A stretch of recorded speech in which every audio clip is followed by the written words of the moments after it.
There are issues related to this topic, and one of them is those who are frequent travelers, truck drivers, or those who fly from one country to the other, or those who travel on ship.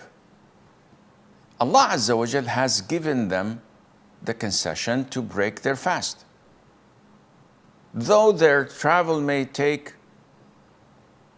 the vast majority of the year, and they may not have time to pay back the fasting this year or the following year, nevertheless, they can accumulate all of that and make it up one day, inshallah, because they are qualified.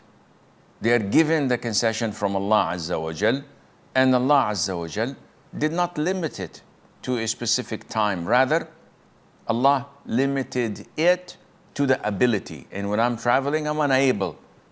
As we've made 3 types and 3 levels of fasting, whether you are traveling or whether you are sick. So alhamdulillah, Allah Azza wa Jal had given us the concession, so it is up to them to do it or not. For a traveler, even if traveling is through means that are comfortable, someone who's traveling in an airplane and in business class or in first class, everything is comfortable, he's having a good time.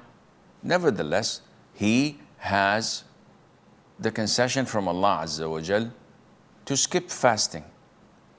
And this is not limited whether traveling is hard or easy. It's up to him. As long as he's traveling, this is the main reason or justification for skipping his fasting. Nevertheless, it is very important to point out that if I'm in my hometown and my flight is at 1 p.m., 3, 4 hours, 5 hours before sunset, I have to fast the entire day until the plane takes off, until I set off on my journey, not before that. Not because I know that I'm traveling at 1 or 2 p.m., I skip the whole day. This is not permissible. You skip fasting, you break your fast, you interrupt your fasting when you set off on your journey and not before that. Number 3, if a person justification for breaking the fast is uplifted, is he obliged to continue to fast the rest of the day? Meaning, I was in another country, coming back home.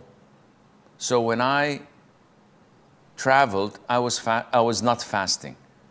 I reached the airport of my hometown midday. Now I'm in my home. Now I'm not a traveler.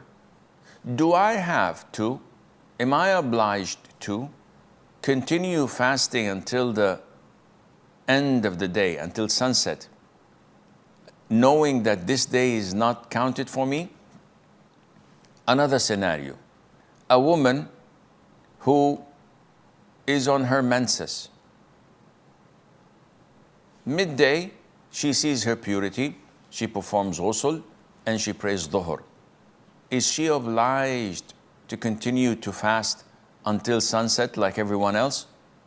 In both cases, the answer is no, because Allah has given these two and those who are like them the concession not to fast due to their excuse of traveling, of being on their menstrual cycle. So once this is gone, if they fast, the day would not count for them. So what's the point? It doesn't make any sense, and Islam does not oblige them to do any such thing. finally, the fourth point is al-mustahada, a woman who is experiencing irregular bleeding. What is istihada? We spoke about that.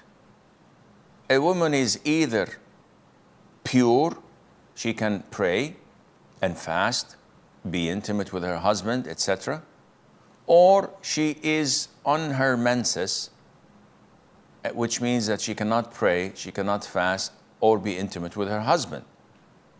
In between, there is a woman who is called al-mustahada, and she's a woman who gets her monthly, who gets irregular bleeding.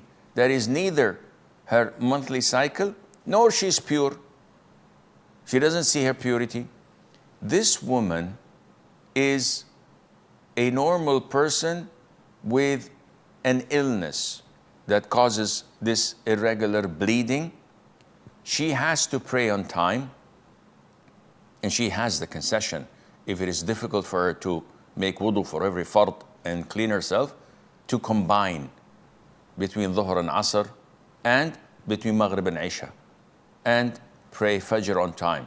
So this is permissible for women who find it really hard to do that. But if there's no real hardship, she has to pray on time. And she also can pray and fast, and she has to pray and fast, and that is valid for her, and Allah Azza wa Jal knows best.